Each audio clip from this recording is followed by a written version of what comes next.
Charlie Lynch, a medical marijuana dispensary owner from Morro Bay, California. Owen Beck, a high school athlete, then a cancer patient, then a client at Lynch's dispensary, then the raid.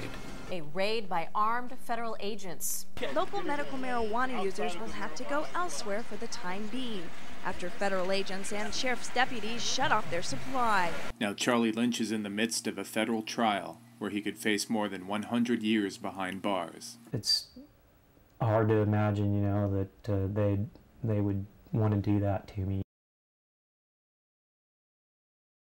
This is my mom, Bodine, and my sister, Amanda. They came all the way from New Mexico to be with me here during the trial. My mom's going to be heading back to New Mexico this evening. My youngest son, Pat, is having major surgery tomorrow. He's been diagnosed with colon cancer. While Charlie Lynch's mom was preparing to leave, Owen Beck was preparing to take the stand. We met with him in his hotel room at the end of the day. I walked in there, everyone was really quiet. I looked over at Charlie. He seemed kind of scared sitting there with his attorneys, and I really knew that these people were out to get him.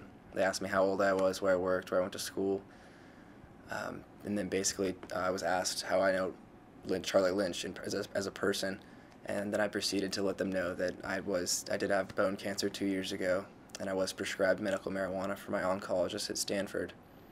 And then after I began my second sentence, the judge actually cut me off and dismissed the jury.